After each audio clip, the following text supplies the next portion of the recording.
There's a war happening inside you. Not tomorrow, not next week, right now. A war between what you feel and what you know. A war between instinct and reason. You've felt it. The sudden rage, the drowning anxiety, the sharp sting of envy, or the numbness of despair. And if you're honest, you've probably lost that war more times than you'd like to admit. But here's the thing, you are not your emotions. You are the one who observes them. And if you don't learn to master them, they will master you. This isn't self-help fluff. This is philosophy, the kind forged by emperors in exile, by slaves who rose to wisdom, by warriors facing death. This is Stoicism, and it's not here to make you feel good, it's here to make you free. Let's start with a question. What does it mean to be free? To the Stoics, it had nothing to do with status, money, or mobility. Real freedom is internal. The ability to govern yourself, to choose your response, to remain unmoved by chaos. Marcus Aurelius, the most powerful man in the world at the time, wrote in his Meditations, "You have power over your mind, not outside events. Realize this and you will find strength." That's not poetry, that's a strategy. Because here's what the Stoics understood. If you don't train your mind, someone or something else will. Your anger, your fear, your impulses, these become your masters.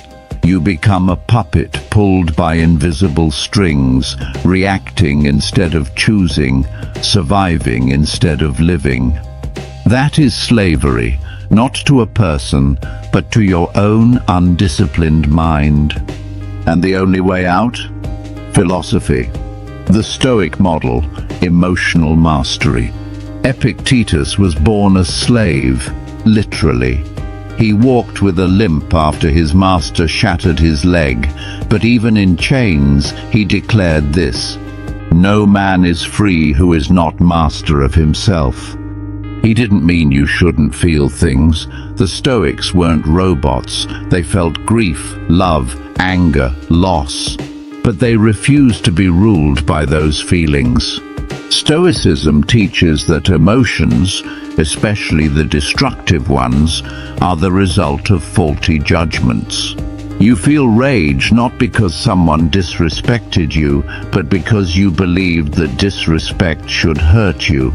You feel fear not because the future is uncertain, but because you assumed uncertainty is dangerous.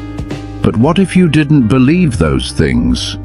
What if you learned to pause, to observe, and to correct the judgment before the emotion takes over? That's the Stoic way, not suppression, not denial, discipline. Modern mind, ancient wisdom.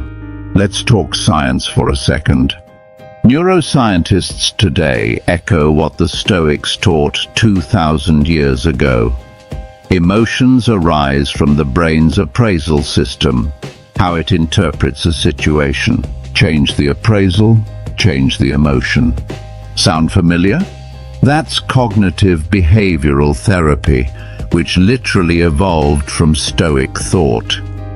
Aaron Beck and Albert Ellis, the pioneers of CBT, cited Epictetus when they said, "It's not events that disturb us, but our view of them." So this isn't just ancient wisdom. It's a verified method of cognitive control. But unlike modern therapy, the Stoics weren't content with managing symptoms. They wanted a complete transformation of character, a life where reason rules. Training the mind, the Stoic practice. So how do we get there? How do we stop being slaves to emotion? We train daily, like warriors. Marcus Aurelius wrote his Meditations as private reminders, not public sermons. Every night he examined his behavior. Every morning He prepared for insult, betrayal, hardship, not because he was pessimistic, but because he wanted to be ready, not caught off guard by the chaos of life. Seneca, another Stoic master, practiced premeditatio malorum, imagining the worst-case scenario, not to become cynical, but to strip fear of its power. He said, "We suffer more often in imagination than in reality." And he was right. Anxiety is just imagination out of control. So we take it back, we reclaim the mind. We start with awareness. What am I feeling? Why? What judgment lies beneath it? Then we counter it with reason. Is this truly harmful, or have I made it so in my mind? And finally, we act. Not out of impulse, but out of principle, out of virtue. That's the Stoic code: wisdom, courage, justice, temperance, 4 simple words, a lifetime of work. Confronting the dark. Now look, this path isn't easy. Stoicism was never meant to be easy. It was meant for hard times, for war, for grief, for betrayal, for those moments when the world rips something from you and dares you to crumble. And it's in those moments we decide, will I be broken or will I be forged? There's a darkness in this discipline, a brutal honesty. It demands that we take full responsibility, no more blaming others, no more waiting for the world to be fair. You are not entitled to comfort. You are not promised happiness, but you are capable, always, of mastery. Because here's the truth, you can endure more than you think. You can become more than you are. But only if you stop treating your emotions like divine commands. They are weather. You are the mountain. Legacy and identity. When you think about who you are, strip away the labels, your job, your status, your opinions. None of that defines you. What does define you is how you respond when you're tested, when it hurts, when everything in you screams to lash out or give up or numb the pain. But instead you choose to hold the line. That is strength. And it's not just about you. This matters because you carry others with your example. Every time you act with discipline, someone sees it. Maybe a child, maybe a friend, maybe a stranger, but you're showing them it's possible to live by reason, not reflex. We're not just fighting for ourselves.